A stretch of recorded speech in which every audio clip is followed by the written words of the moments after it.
This is Major Cohen, and you are in the press row. Welcome to the press row. From sports media to startups, retail to revolutionaries. The press row. Authentic conversations with game changers and visionaries. Now here's your host, Jonah Siegel. Happy 2025. It's good to see you again. Today's episode of the press row is one that excites me a great deal. I'm talking to somebody I've known a long time, a mentor of mine. I spend a lot of time helping businesses either improve their digital experience or create one. And I was fortunate to spend time at Starbucks. And the only way I'm ever successful is if I work with really incredibly gifted, smart, talented people in certain subject matter expertise. And today's guest is one of those. I really urge you, though, to listen, watch during today's episode to underlying themes, not just the overall topic of coffee, which I'm sure you'll find really fascinating, but there's some really interesting, important business/life lessons in the stories from Major Cohen, who led coffee education at Starbucks. See if you can pick those up, and I'll see you on the other side. Happy 2025. As Larry David says, after January 7th, you're not allowed to wish people a happy new year, so I'm not going to do that. I'm going to wish everybody a happy and healthy 2025. It is fantastic to be back in the chair. And I'm going to tell you all that I've spent a lot of time personally reflecting on myself. I've worked with an awesome new coach working on me personally, professionally, figuring out who I am, what I'm good at, what makes me tick. And I've discovered that I just live, eat, and breathe customer experience. And I use the word customer very carefully because a customer can mean all kinds of things. But I love making awesome moments of surprise and delight for customers. And I do that in the world of digital and retail and technology. That's really what gets me excited and gets me out of bed every day. But in order for me to do that, I have to learn and lean on and spend a lot of time with subject matter experts who've built careers in areas of specialty. And you guys are really, really lucky that today's guest is one of those people. And I don't say this very often, but today's guest is actually one of my most favorite people in the world. I've been fortunate to spend a lot of time with him. He's got one of the greatest stories of all time on how he got to his most recent role. And he's taught me a ton about his trait. And you all most likely participate in his trait multiple times a day, multiple times a week. And we are very, very lucky to have him with us today. He is Major Cohen. He is a coffee expert, literally a coffee expert. He was head of coffee experience. He started the whole roastery experience at Starbucks. He is joining us down the road from Seattle, where you can tell the weather based. If you're watching on YouTube, he's wearing a skull cap. Major, after that long rambling introduction, how are you? I'm doing well, Jonas. Thank you so much. And very kind words to start us off here. And, I will take credit for some of that and also acknowledge that I was part of some great teams.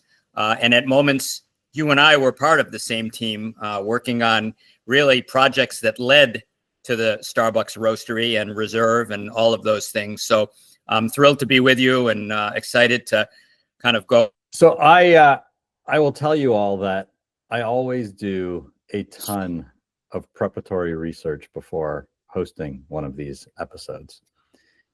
I've done none today.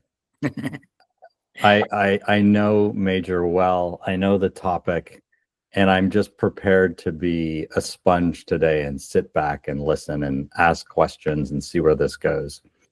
So let's start with some of my favorite material. And as we do in the law, which is my old job and my education, let's qualify you as an expert and get you to tell my favorite story of all time. How did you get into coffee? As it's a long story, but I'll be as brief as I can. I was really fortunate in the 1970s when I came out of college with a degree in photography, ready to be a photographer in Boston, that I fell into a teaching job having nothing to do with coffee, where I began to teach photography at a small private school. And 20 years later, I retired from that job as the head of the art department. And I was Mr. Cohen, an institution in this private school who, to most people's minds, would never leave there. But I wanted to do something different. And so I decided to pursue my freelance photography. And so I was doing that in Boston at a time when coffee was really not anywhere near as present as it is today. But again, it's 1993, 94. And I was a free spirit, and I was a photographer looking to book work. And like many photographers, I was looking to book work in coffee shops. And so I was going to Dunkin' Donuts, I was going to the Coffee Connection, and I was going periodically to the new coffee shop in Boston, Starbucks. Now, I'll back up quickly to tell you that in 1972, when I started teaching, I loved coffee already, Jonas. It wasn't something that came to me in the 90s. I loved it so much that I went to the one coffee shop where it was really being celebrated every day, which was the Coffee Connection. And it's owned by a guy named George Howell. If anyone is an aficionado of the history of coffee, George is the living grandfather of specialty coffee today, along with Alfred Peet, no longer alive. But those two really, if you look at the history, they started specialty coffee. And so I had George as a friend and mentor in the 70s, all the years I was teaching. So there I was in the 90s looking to book work, and I went to my Starbucks store across the street, and I was a regular customer. I was the double short, no room Americano with the nice clothes, because I had nice clothes. I had a friend who was in the business, so I had discounts, whatever. At any rate, I was in that shop a lot, and one day a barista said to me, "Could I talk to you for a second?" And I think this is the story you were talking about, because I tell it all the time. But anyways, I said, sure. And so she said, "Well, not out here. Can we talk in the back room?" Now, I was in a brand new Starbucks in Copley Square in Boston, right next to the hotel. So I stood up from the table and I went along the way to the back room, and we walked through a door, and it was like I went from one world to another, because as you and I both know, and many customers probably would assume, the back room is nowhere near as polished as the front room. It was warm, very warm, and it was somewhat smelly because it was towels and milk and all kinds of things. Anyways, she said, "Have you ever thought about being in the coffee business?" And I said, "No, I haven't." And she said, "Well, we have come to know you. We kind of know what you do, and we think you would make a great part of our team." The word she used was barista, which is part of the story. At any rate, I said, "Well, why would you think that?" And she said, "Well, you're a nice guy and you seem to know a lot about coffee." That's where my connection to George comes in, because I had really learned a lot from George over the years being his customer in the Coffee Connection. At any rate, she said, "It's a great job. You can get medical benefits. Do you get medical benefits?" And I said, "No, I don't. I'm a freelance photographer now." She said, "Well, you get benefits." She asked me if I was married, and I told her about Ann, and she said, "Well, you can both get benefits if you work over 20 hours a week, and you love coffee. That's clear from the conversations that you've had with us, and you can make $6.30 an hour." So I smiled and I said, "Wow, it's so nice of you to think of me that way." And I went home that night and I said to Ann, "I had the strangest conversation today." And I recounted the conversation, and she said at one point, "What's a barista?" Because, of course, I was saying that I had been offered this job as a barista. And I said, "It's working in a coffee shop behind the counter." And it's one of those pivotal moments that in my life, I look back on and I think, wow, how many directions to, in this case, either, yes, we're going to do it, or no, we're not. But Ann said the perfect thing. She said, you're really working hard as a freelance photographer. If this would allow that to happen, I think you'd have so much fun doing it and you'd be great at it. And so I went back the next day, I filled out an application, and not long after that, I was starting my coffee education at Starbucks. At that time, my friend George had sold his Coffee Connection business, 21 stores, to Starbucks. It had been in the paper, coffee wars ended, George sells to Howard Schultz's Starbucks. So my training was actually in the Coffee Connection roasting plant, but it was Starbucks's training. And so I went through my training. February 13th, 1995 was the day of my first class, and Valentine's Day, the next day, was the second class. And the next thing I knew, I was working in a store in my hometown, Newton, Massachusetts, which is a lovely, lovely city outside of Boston. Really lovely town. I grew up there, and there I was in the first Starbucks, and I was a barista. Well, what happens, of course, is because I was 45, I already knew a little bit about coffee. And as you know, I have no reticence to share my opinion or talk. And so I really began to speak out whenever the opportunity came up, because, again, as you and I know, Starbucks, especially at that time, was a company willing to indulge in allowing its people to be curious and to show passion. I can't speak for what they are today because I don't work there any longer, but when I was there, they definitely celebrated passion and curiosity. And as a 45-year-old barista with a team of 18 to 20-year-olds, I really became, not only was I sort of the coffee source, but I was also the crazy guy, because I was older than them all, and I really did whatever I thought was the right thing to do. Well, what ends up happening is that leads to my becoming fairly well known, not only in the New England market, but also in Seattle. And so 7 years after I started, I got an invitation from the coffee education team, which is a small team of people responsible for coffee education everywhere in the world of Starbucks, for consumers, and then internally also developing the education which would be delivered. So program development, all those things. It was a very, very cherished job. Practically everyone who works at Starbucks wants that job. And it's a small team. I've known every single person who's ever been on that team from the 1970s to today. I still know them all because many of them are my friends, even though I'm out of there now.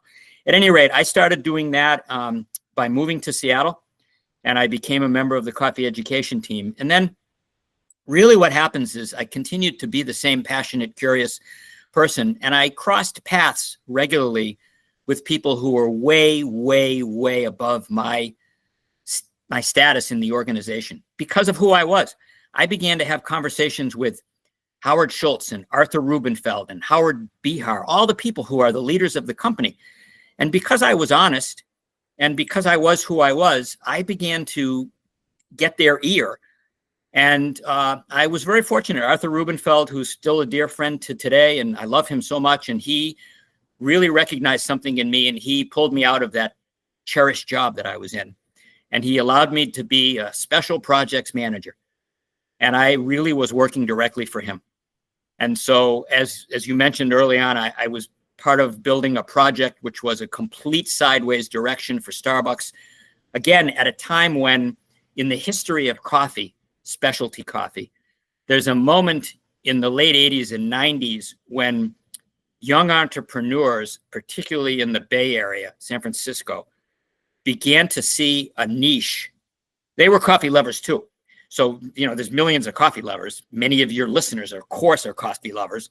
But these young entrepreneurs saw a niche where they could step in where Starbucks maybe wasn't playing as much anymore. And they started to do what I'll call for today a craft coffee experience, which Starbucks had kind of walked away from in a way. And so they began these shops. And when Howard and Arthur saw that happening, they visited a shop in London called Monmouth. If anyone's ever been to London and you go to, they have lovely coffee even to today. But Monmouth was the model. And Howard and Arthur came back with tons of pictures of Monmouth. And one day I got invited into this small room on the 9th floor. You were probably in that room on many occasions. And it was all pictures on the wall. And Howard and Arthur said, "We're going to do this." And I looked at it and I said, "You're going to do what?" And they said, we're going to build this. And I said, "Well, what I'm looking at looks like what really what we were in the 1970s in many ways. And I knew what it was. I knew it was a cafe. I didn't know exactly London, but I knew what it was. And I said, what do you mean you're going to build this? And they explained that what was happening. They were not unaware, of course. And the next thing I knew, I was building this project with me and Arthur and a designer, Liz Mueller, who you knew well as well. Mm-hmm. And we built the project. And long story short, that project leads to the roasteries and reserve. And so it was probably the high point in my career at Starbucks to be given that opportunity and then to build it successfully. And then when that was done, the company, they moved on and built it way bigger than what I was doing. And so then I had an opportunity, as you know, I finished my time working for John Culver and supporting the growth in Asia. And my last couple of years at Starbucks, I spent most of the year in Asia, helping to open stores there, helping to build teams, helping to educate, because I was still and have always been an educator. And then COVID really ended it all. I was at a point in my career where I was old enough and I knew that I had the resources to leave. And I was reporting to a man in Singapore. I was living in Seattle. COVID looked like it was going to stop us from being able to move around the world. And then my boss in Singapore said he was going to take a coffee break. The minute he said he was going to take a coffee break, I said, I don't really want a new boss. So I retired. And that was the end of my Starbucks experiences in coffee. So lots to digest there. For those of you listening, a coffee break is a term used at Starbucks for basically going on a hiatus. Secondly, just so everybody knows, employees at Starbucks are referred to as partners. So if you hear Major using that word, that's what he's referring to. It occurred to me last night when I was thinking about today's conversation that there's wine enthusiasts, there's all kinds of enthusiasts out there who spend a lot of time studying, contemplating, thinking about whatever it is they're enthusiastic about. Coffee's pretty unique because I don't know what the percentages are, maybe you do, but a vast majority of people wake up every morning and start with a cup of coffee. And I'm willing to bet that very few have any clue anything about the product in which they're drinking, other than they've always had it and they like it and they don't care what anybody thinks about it. So let's pause briefly, Major, and let's just talk about the types of coffee, like different types of coffee, and then what makes coffee unique. What goes into giving coffee its unique taste? Give me very high level. Yep. How does coffee get its taste? In a couple of words, if you will. It's really about where it's grown. Yep. Okay. So it's an agricultural product, and geography and the miracle of nature probably play one of the most significant parts in how it tastes. That's the first thing. The second thing is that because we call it a cherry, but think of it as a fruit. It grows on a tree. It grows on a tree somewhere in a warm place, somewhere where there's elevation. So when it's growing, you watch it. When it's ripe, like any other fruit, you pick it off the tree. The next thing that's going to impact the taste is going to be what you do with it in the next few hours. So think miracle of nature. Now you're holding this fruit. If you take the fruit within a few hours and you take off all the skin and wash it a lot, that's one way it's going to be impacted flavor-wise. Just keep that in mind. If you take it off the tree and a few hours later, you kind of take the skin off and wash it a little, that's going to be another impact on the flavor, different from the one that had a lot of water. And then there's one way when you take it off the tree, you don't really put it in any water at all. You just let it sit and dry. It gets all shriveled up like a raisin. And then you take the skin off. Now you've got three ways that you've impacted the same fruit, if you want to look at it that way. Once that's done, and I'll just tell you that in the world of coffee, technically I just described washed, semi-washed, and natural. So that's the basic of why it will taste. And let me just interrupt just for one quick second. So what Major's referring to, just so you know, is the bean. So Right. you have a piece of fruit, the Okay. cherry. Yeah, sorry, I and didn't it- say the pit. No, You're no, right. it's okay. Yeah. And it is covering the coffee bean that you all know. Go Yeah. ahead. And so you're getting to the seed. Yeah, I missed that in the story, no, but you're no right. That's problem. key, because the end result is you're looking for that coffee bean. When you get the bean, after you've done whatever you're going to do to it, washing or not washing, semi-washing, however, you basically let it rest a little bit. And then there's a step where you take off some of the additional stuff on the outside called parchment, but then it goes to somewhere else. It's in Costa Rica or Guatemala or Colombia when you do all those things, Africa, Sumatra, all those places. But once you send it somewhere else, where you're sending it is to someone who's going to roast it. They're going to cook it. And one of the major impacts on the end flavor is, how do you cook it? Do you put it in the roaster, which is basically the coffee oven, and do you roast it really fast, really dark, or do you roast it slower and make it dark? All those things that are variations that a chef does to his or her food is the same thing that coffee roasters do. And it's really unique in that however you do that, all the methods that I just described, time and temperature, is going to totally change the flavor. And so that's it. It's the miracle of nature. It's how you take the skin to get to the seed, and then it's how you roast it. Then, of course, because it's then just a seed, the last step is someone has to brew it. And there's where you have espresso or drip or anything else, AeroPress, all the different brewing methods. But that's really, in a nutshell, why coffee tastes different. And it's really the basis on which this entire world of coffee is built, going back to the 70s when George and Alfred said, people are drinking really crappy coffee. What a shame, because there's some really good seeds out there that no one really knows are there. And bingo, they built the business. So the first part of the discussion, I believe, correct me if I'm wrong, without getting overly technical or scientific, is that there's two types of seeds out there, correct? Yeah, I didn't go deeper there because well, let's just talk because it Okay. is kind of in the nomenclature out there as to what people look. So and discuss the that at a key- very high level. The key there, Jonas, is that you hear the word Arabica a lot. Okay. Arabica is one of the types of coffee plants that delivers an Arabica seed. There's a few others that are very unknown, but the second one, which is the second most popular coffee in the world, is Robusta, Coffea canephora. And it is a similar plant. It grows at a lower elevation. It grows more robustly. It has, when you get to the seed in the end, it has twice as much caffeine. And really interestingly, until a few years ago, Robusta was the untouched other coffee by anyone except the cheapest, poor tasting coffee people. And what has happened is that some again, really interesting entrepreneurs, a young woman in particular, have realized that Robusta has potential, especially in a world where we're so challenged climatologically. Is it maybe a coffee of the future?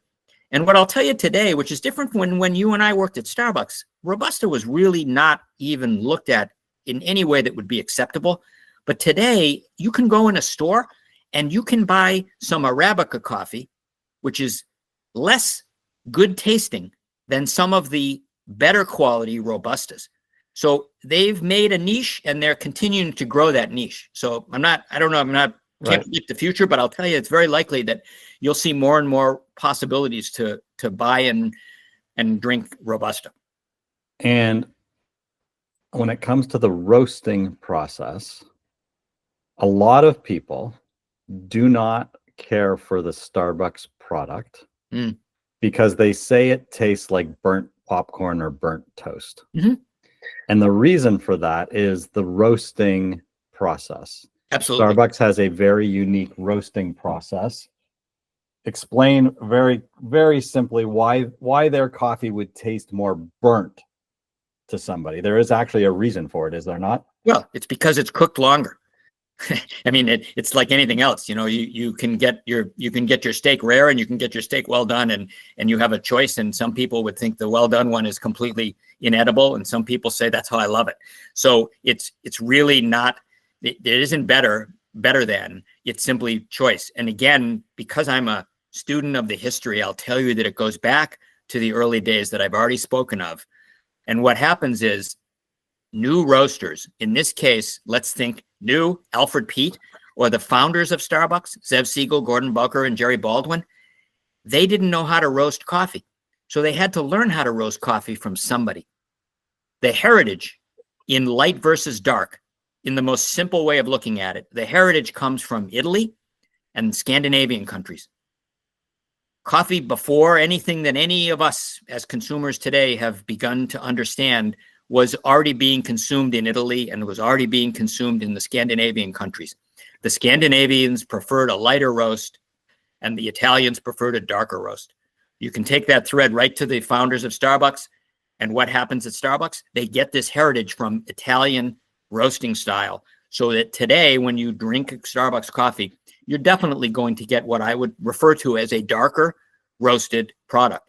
If you go, I have coffee in my cabinet right in my house that is from Norway. There's still a heritage in Scandinavian countries, and now across the industry, everyone plays light and dark, and most good coffee companies have some of each. Starbucks has never really explored, except a little bit with blonde, this idea of a little bit lighter. But even a Starbucks blonde roasted coffee is not anywhere near as light as it could be to still have some really amazing, delicious qualities. It's just the way the company has chosen to kind of approach their niche in the market. The most fascinating thing to me that most people don't appreciate is how integrated and unique coffee is. So people are animals of habit. For sure. They go to the same coffee places. They buy the same coffee bags. But when you work at a place like Starbucks or anywhere else, a coffee tasting becomes part of your culture. And you start to understand that different coffees do taste different. Mm. And like wine, if you taste them with different foods, you can understand and appreciate those differences, and they do different things. And one of the greatest experiences of my professional lives was when we hosted Graham Nash for 3 hours at the headquarters, and you absolutely blew his mind with a coffee tasting, showing, one of the greatest musicians of our time, how different coffees came to life differently with food. Explain how that works and why that works. Yeah, well, I'll thank you again, because I ended up front row seats at the Crosby, Stills Nash that night. You and me both. With Graham after the show, it was great. So it was really fun, and I had many opportunities because of that connection that I had to Howard and to Arthur and whatever, and because of me, I got to do a lot of tastings with celebrities. But that experience that we had, which is really fundamental to kind of coffee education, is grounded in just that. People have really no knowledge of what they consume every day. And my dream as an educator was always so that they would know more, so they could be more knowledgeable consumers. I think the industry needs more people. And so it was always a joy for me. At any rate, what that generally is about, looking at something that most people think it's not that differentiated, and showing in an experience of tasting, slurping, as you know, which I'll talk about. But that idea is that you basically get to taste in a kind of more disciplined way across a range of flavors and experiences all in one session, where you can do something that we all do all the time. We compare and contrast every single time we eat or drink anything. Now, I realize that most people don't sit down with 5 or 6 cups, but the way I've always explained it is that even when you sit down in the morning with whatever, your orange juice or your coffee, it doesn't matter what we choose. The minute you take a little bit, what you're doing is you're opening up your memory bank of every time you've ever had that before. And right away, you're comparing it to what you know. So my coffee today, I made a coffee. I sat down with my first sip. The minute I took that sip, the only way I can contextualize it is to compare it to what I expected and all of the times I've had that before. You mentioned wine. It's absolutely the way we understand wine. So knowing more allows you to kind of make a informed observation And the more you know, the more information you have, the more you can be kind of expert in that. And so when we did our tasting with Graham Nash, what we did was we tasted across a lot of things we can differentiate, higher quality versus lower quality, on a table where there was all good quality. So it's different qualities, not this is bad and this is good, but this is different. Why is it different? Well, it's different for all the reasons we talked about at the very beginning when you asked me about why does coffee taste the way that it does. We tasted men's light roast and dark roast. When you do it in a professional way, which involves, of course, smelling it first, because we smell everything. Unless we have a cold, whatever you eat or drink, you're smelling it first. And then what we try to do is we try to use this, I'll use my hands, but this instrument, this is an amazing instrument. We can do many things with it, but eating and drinking is one of the things we do with it the most. And so when you use this instrument, you can use it kind of in a lackadaisical, blasé way, which is sadly the way most times when we're eating and drinking. It's not like we go through a procedure. But with coffee and with wine and with ketchup, you go through a procedure professionally where you basically utilize this instrument. And when we do it with coffee, we generally do it, I mentioned cupping, but cupping is nothing more than brewed coffee in a cup, which we don't pick up the cup. We basically take a spoon to the cup and we slurp some of the coffee. The minute you slurp the coffee, you're basically getting it in your palate. And what we do then professionally is we look for two things. It's very easy. Everyone who had coffee this morning could have looked for these two things. They experienced these two things, but they may not have thought about it. One of them is called acidity, but it's not stomach acidity. It's mouth acidity. It's the difference, quite simply, between a lemon and an orange and a grapefruit. Sometimes even within grapefruits, you can have some that are sweeter, some that are more acidic. It's that feeling of brightness or juiciness or tanginess. And then right after that acidity comes a quality that we call body. It's not anything more than the weight. And again, here I can just say Chardonnay versus port. They're both wines, but one of them has light body, light finish, and one of them has heavy body and a heavy finish. With milk, you think of skim milk versus heavy cream. It's very simple. Once you've got all that happening, and it's like a symphony, you've got aroma, you've got acidity and body. Once you get those, what we do in the industries, all of the industries, is we look for terms that will be somehow relative to what we know and consistent in a conversation with other professionals. So my coffee this morning had a hint of acidity. It was kind of medium body, and it was really chocolatey with a note of a little bit of fruit. Now, the fruit, if you ask, would be kind of a little, maybe cherry-like, not quite strawberry. And so all of those things didn't have any strawberries and cherries in it, but it had the sense that I get when I taste those things reminding me of them. And so when you look at the flavor notes that coffee company puts on the bag, you think about, you see chocolatey a lot. Okay, all of those things are they're made up by the people who taste the coffee professionally because they might trigger something in the consumer, and they help us find the coffee we like. Okay, I might taste a coffee that is referred to as lemony. I don't prefer that, so I wouldn't look for that in the future. So those are the ways that we kind of taste and experience. And what we did with Graham Nash that day was we spent a lot of hours looking at a huge range. Anybody who likes coffee, that's like the most amazing experience. And of course, for me, it was always fun to be able to be the orchestra leader, if you will, because there's so many directions you can go in. I mean, you think about this conversation already has opened for us so many paths about what makes coffee. Okay, we could have gone places. We could have gone to roasters. We could have gone to cafes. All those things. That's what I think is miraculous about coffee.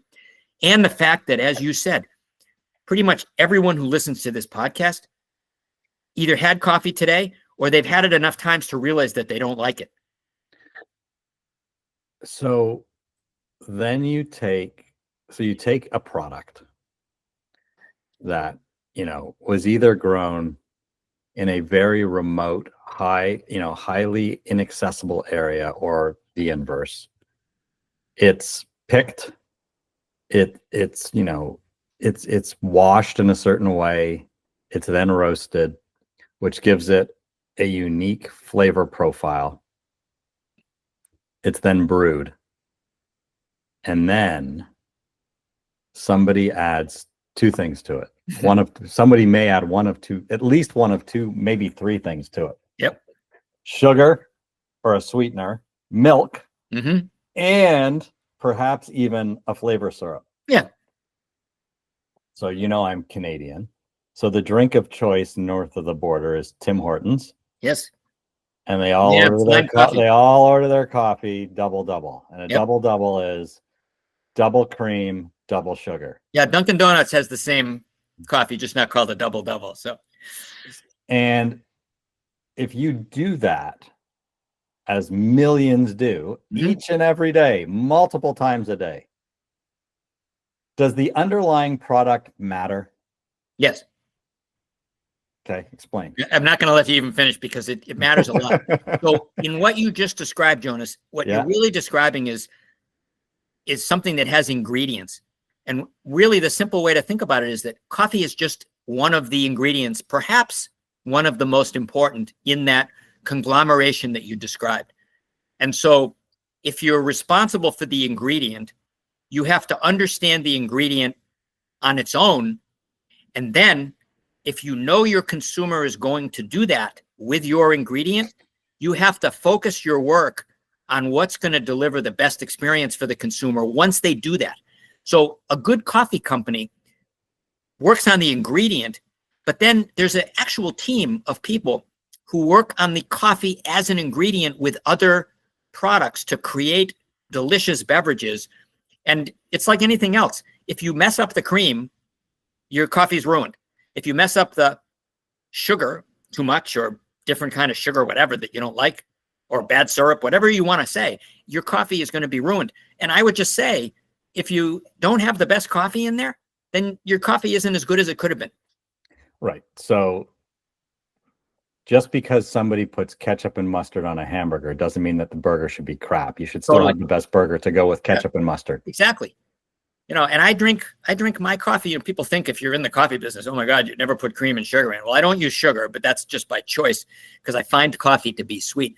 But I have a coffee beverage on occasion that has milk. I just had the new Starbucks Cortado last week. The minute they launched it, I wanted to taste it.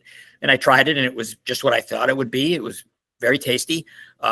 And so it's not, I don't think it's sacrilegious. But if people understand the work that goes into it, I would say it's worth it to go to a better coffee shop instead of the store 24, because the ingredient coffee is going to have been handled more professionally, if you will, so that it ends up tasting better.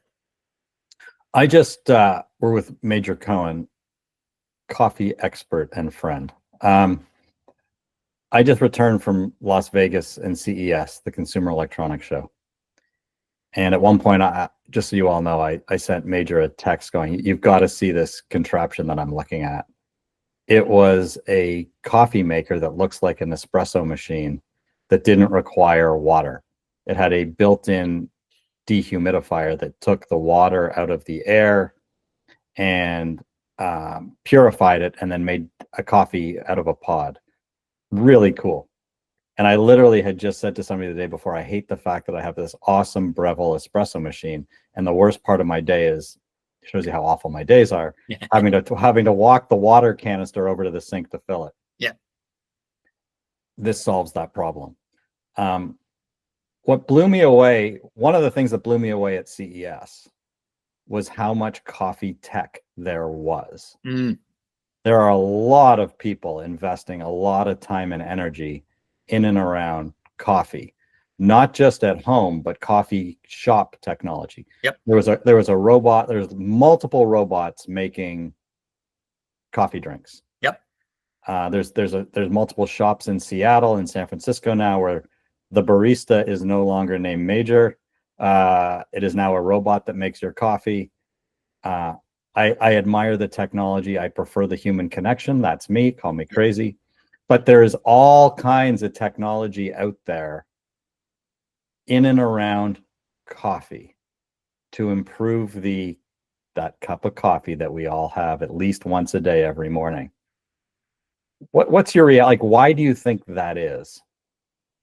I think it's the world we live in, first of all. I think there's always a desire to do something more easily, if you will. I think in the best case scenario, the barista is not gone. What I've seen technologically in terms of coffee advancement around making the cup, which is really what you're talking about, is a case where the expertise of the barista is allowed to use a technology that has replaced some of what was more manual.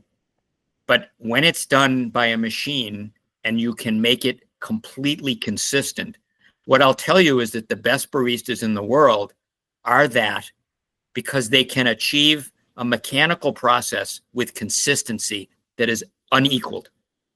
So when I say that, as you and I know from making espressos, if you will, or from making coffee, there's minutia of steps that go into making an espresso with a machine, manual, and there's a minutia of steps that go into brewing a cup of coffee when you're doing it manually. And all of the variations that you make in the process of going from grounds to finished drink, those are all steps that a professional understands. Again, I could explain how I make coffee in the morning and you'd say, wow, there's so much you think about. Well, the machine can eliminate all that. And then in the end, what I want to do, if I'm the barista in that, I want to tell the consumer, I'm not gone from this process. I'm the one who made the machine do all the things that it did so that you could have my expertise translated through technology perfectly consistently every time. That's the first thing that I think the machines can do because they take an established process. The other thing that I think you see is always this idea, are there things we could solve for that would make it easier or better? And I'll use an example, Jonas, because I know I've been working recently helping a company called Cumulus Coffee. Okay. There's a world we haven't even touched on because all of the conversation we've had in the first minutes that we've been talking has all been in people's minds. We're talking hot coffee. Mm-hmm. Okay. But there's a whole world out there now that is drinking. In fact, there's a larger world drinking cold coffee. Starbucks said recently in some reporting, 70 to 75% of the drinks that they sell are cold drinks now. So the consumer is telling the coffee companies, we want cold. Well, Cumulus has come up with a amazing, okay, and I don't use that word lightly, an amazing machine that does something in cold coffee that no one else could do. Okay, and I know I sound like a commercial, but it comes from my pride because I know they've done something exceptional. You put a refrigerator into a machine, you can get cold. Okay, so that's something that, they've done it well, but anyone can really do that. But one of the innovations in cold that has really taken the world by storm, more in the US than Europe so far, is this thing called nitro cold. Okay, probably a lot of the folks who are listening, they know what I'm talking about, some don't. But basically, if you take a cold coffee and you can somehow insert nitrogen into the liquid when it's being all put together in the cup, if you can put nitro in it, and the best way to think about it is Guinness beer, okay? Think of that amazing flow that you see when you get a Guinness poured on tap and how the clouds kind of roam in the cup, and in the end you get something that's way creamier than you've experienced with regular beer, if you will. Well, what Cumulus has been able to do, when coffee shops began to put nitrogen into coffee and sell nitro, it involved a tank under the counter. Very cumbersome, very difficult to orchestrate that in a store, but you can do it, of course. Mm-hmm. At home, it was impossible.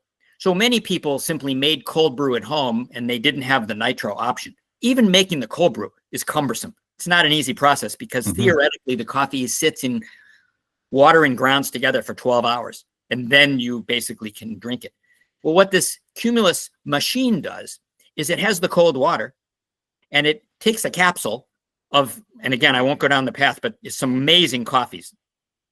But when you put the capsule in the machine and you push the button, you can get still product, cold coffee, beautiful. You can get an abbreviated shot of what is called cold espresso in the Cumulus machine. Mm-hmm. The thing that's amazing, Jonas, is that they've got a device in the machine. It's magical. It infuses whatever comes out of the machine with nitrogen. So you can stand in your home kitchen, put a capsule in this machine, push the button for nitro, and get a 10-ounce ice cold, nitrogenated, beautiful coffee. that kind of technology is what is the other part of technology, doing something that no one has done before. To me, that's the other world that, again, it's guys and ladies much younger than me who are thinking, wow, what if we could do this? And then they figure out a way to do it. Right. So, and you and I talked the other night about a company that's now bringing smaller roasting machines to the masses. Yep. Do you see a world where people are going to be roasting at home? Like, is that machine? I really don't. Cumbersome? Yeah. There's no desire. Worth it. I don't think it's worth it. What people need to know about roasting coffee, first of all, is that you could roast it this morning, Jonas. Okay. Right. You could get one of those bellwether machines, spend the money and you could put it in your house. You could roast the coffee this morning, but the reality is that roasted coffee needs to sit for a period of time where it goes through a process. In the industry, it's called degassing. Okay. If you simply drink roasted coffee right after it's roasted, it doesn't taste developed. It has a kind of a green, undeveloped flavor. It doesn't give you the acidity, the body, and the flavor that I spoke of. If you let it sit for 10 days, 2 weeks, even 3 weeks, it begins to give off gases. And when it does that, it gets all the flavors that it's after. So I love the idea. I mean, I've roasted coffee at home. I have a good friend who has a company in California where she sells small home roasters. And there's a whole world out there of people who roast their own coffee. And I've had some really delicious home roasted coffee. But it's a small amount of coffee, and it's if you love doing it, then it's fun. Otherwise, I think of it as cumbersome. And, I even tell people who are in the business who want to be a roaster, I say, you know what, you're headed into a whole different world. So you really have to want to do it. You have to want to love it and do it, because it's not an easy process. It's no different than any kind of chef who cooks a product. Well, I can tell you, again, I was just at CES. The beauty of CES right now is that what used to be a show about the Jetsons, technology we would never see, is now a show about things that are in market right now. And I saw more coffee-related technology companies that are here now than I've ever seen before. Yeah. And that probably excites you more than me. The coffee business is alive and well. I know more people looking to get into coffee. Mm-hmm. I think that part of that is that there's a massive gap in the marketplace for the third place. And COVID took people out of the third place. People only wanted the mobile order and pay. They wanted to be able to pick up a coffee and go back home to where they're working or spending time. But we are re-seeking community. Yeah, I agree. And what made Starbucks such a special place wasn't just coffee, and I'll get to that in a second, but it was also the comfortableness of the chairs, the warmth of the environment, the incredible friendliness of the people. I say this with pride, the awesome music that you heard, right? The great lightning fast Wi-Fi, the incredible technology and experiences in the store, the food, all of it that made it such an inviting place. And I think people are craving that again. And that doesn't exist in the marketplace today. It doesn't. I agree with you. And I agree with all that you've said. I think you described the golden age of coffee, certainly in my world and in your world, the golden age of Starbucks, when all of those things came together. And, it's interesting, Jonas, I often get asked, what do I think is next? And I think you have already been prescient in understanding what's next, because there's never been a better time for coffee. Right now, we're drinking the best coffee that has ever existed in the world of drinking coffee. And I'm one who can speak to it because I've been drinking coffee now for over 50 years and been either a consumer or a part of the business for those 50 years. There's never been better. There's never been better handling of it to get it to us. And we've for all the reasons you said, we've lost one component of what coffee had in those times. I think that's coming back. And I think it's coming back in a way that it won't preclude all of the other ways that people have come to want to get their coffee and experience coffee, which is just, as you said, drive-thrus and mobile order and pay, and all those things are going to stick around. But this idea of somehow giving a consumer a chance to have what you described is also right on the forefront of coming back into play. And so I think we're going to see that. And, I look at the coffee companies that I respect and the direction they're going in. Starbucks is certainly one of them. And if you listen to what the new CEO has said, he recognizes exactly what you and I recognize and said, we're going to bring some of that back while not eliminating some of the other things people like. I think of companies, you can look anywhere in the world of coffee. You can look in London at Square Mile Coffee, James Hoffman. They have all of it going, and they have beautiful cafes for people to sit. Onyx in Arkansas is another huge favorite of mine. Okay. Andrea and her husband, John, they have beautiful cafes. They're offering education and they're offering moments to connect. And they have all of those other pieces. And even so far as to have a robot. I mean, they've got a robot making coffee, and they still have lovely places for people to sit and do what they want to do when they're together over coffee or beverages or food or whatever. So I think we're coming back to a time when all those things come into play, and they'll come into play for consumers so that consumers can choose, this is how I want to experience this moment and have that community. So you said there's never been a better time to experience coffee. Yep. I'm a member of a mail order coffee company. So I get a different bag once a month. So I can try, and I rate it so they can send me something that fits my profile. Of course.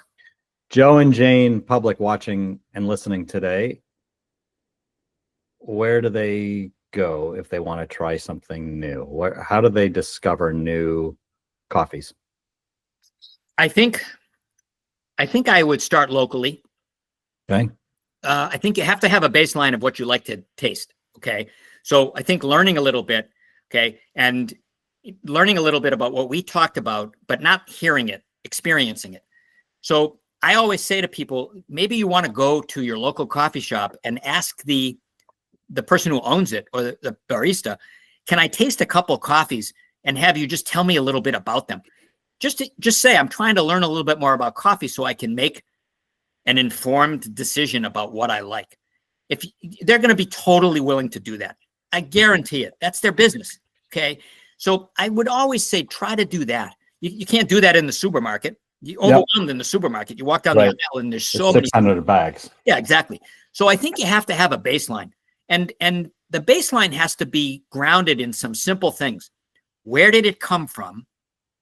How was it processed? It goes back to the beginning of what we said. Okay.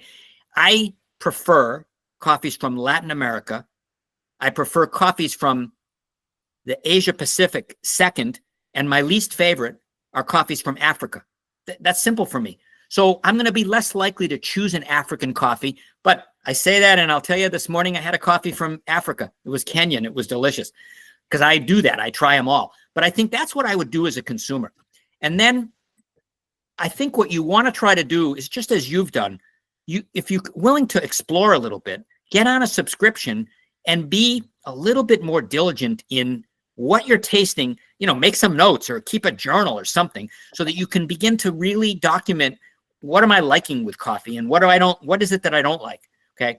I think there's some good resources out there. I mean, I know, Joni, and I don't want to plug my book, but I will. Okay. I wrote Coffee for Dummies. If someone's interested in learning the basics and seeing some paths, Coffee for Dummies was written exactly for that reason. James Hoffman has an amazing book. His book is the best book on coffee you can see. There's a book about the history of coffee. I mean, there's really good resources online where most people live today. There are incredible resources just to open your eyes to understanding more about coffee, which will help make you a more informed consumer. All right, so I'm going to help.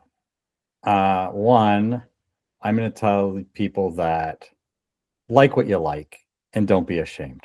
Totally. So Major's going to smack me, but if instant coffee is your thing, drink instant coffee. Yeah, I'm not going to smack you because I would do exactly that. And what he hasn't told you is the night that we sat together and watched Crosby, Stills, and Nash at Chateau Saint Michel.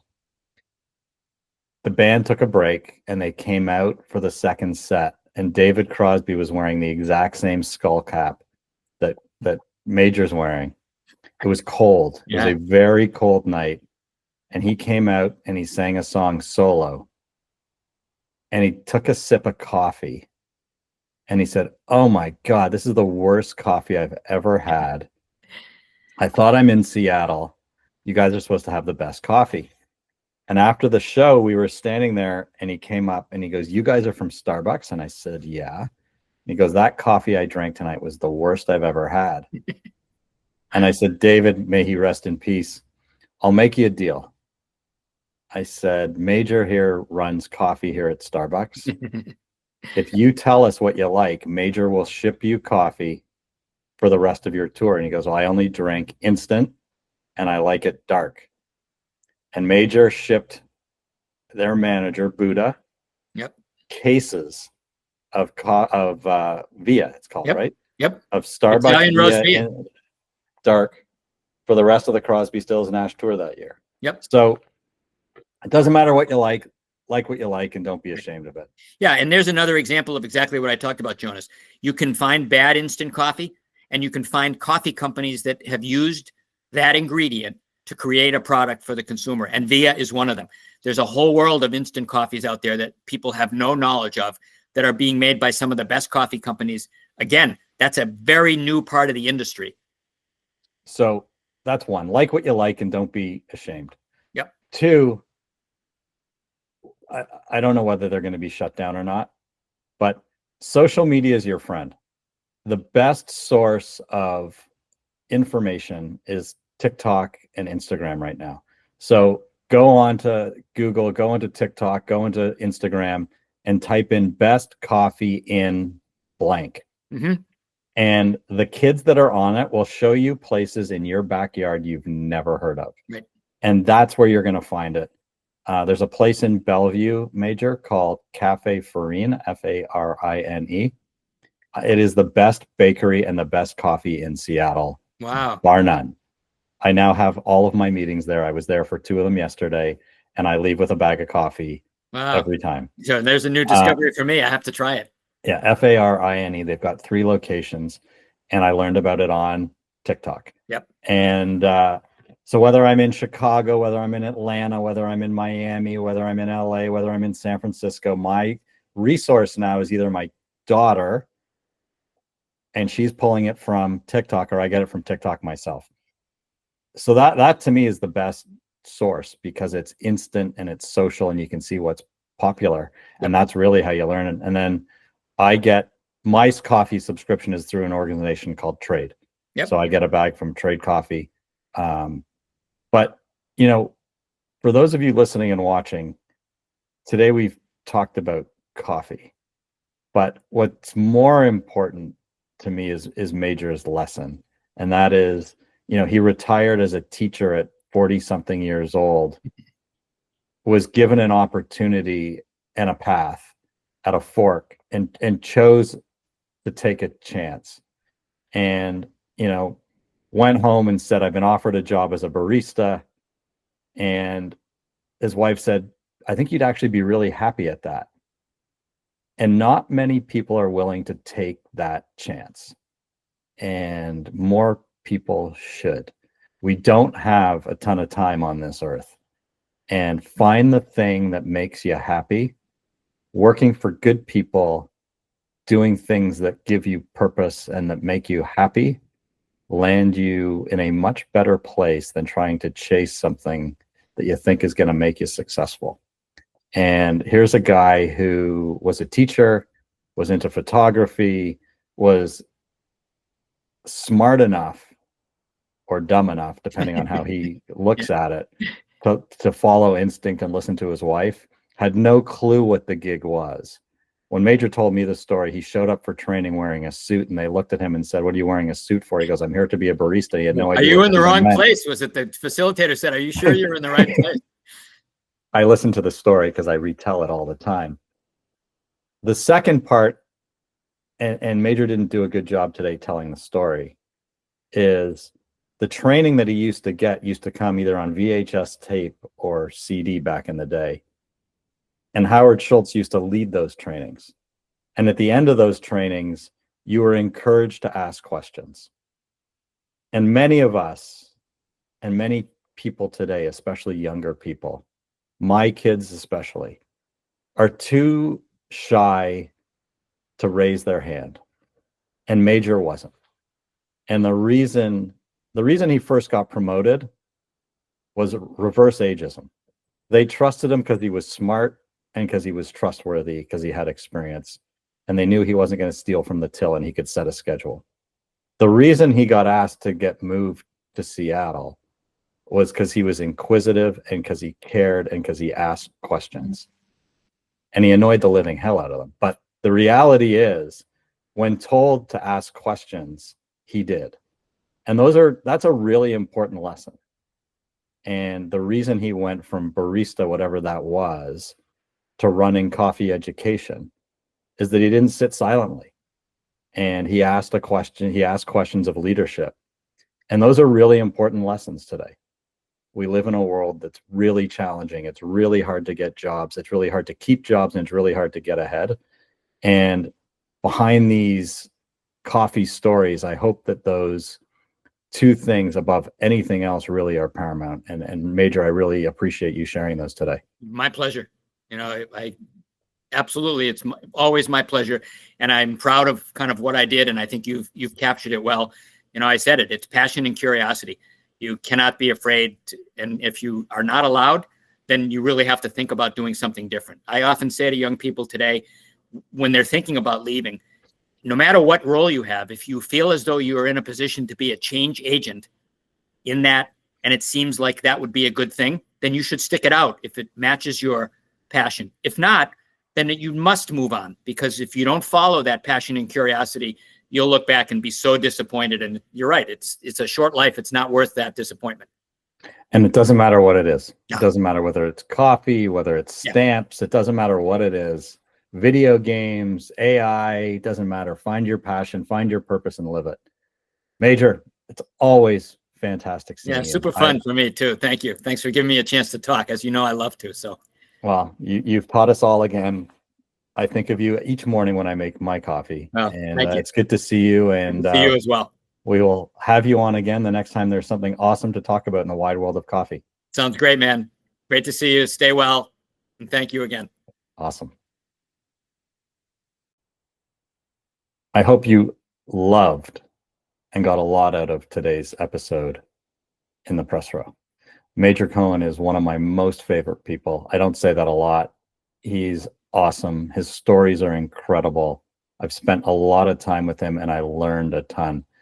The most important thing to me is that I hope those underlying business life themes really resonated as he was telling those stories. The coffee stuff is awesome. It's really cool. But, a guy following his passion, taking a chance and being uber successful, those stories to me are truly, truly incredible. And I hope they were meaningful to you. They've been massively impactful to me. If you would like to appear on the press row, or you know someone who you think would be a good guest, please reach out to me. Jonah at valueaddedservices.io, Jonah at yyzsportsmedia.com. All my socials are open. You can reach me at all of them. Send me a direct message. Please sign up and follow wherever you are listening and or watching, and subscribe. And if you'd like to advertise, you can reach me the same way. And we will see you next time in the press row. Thank you.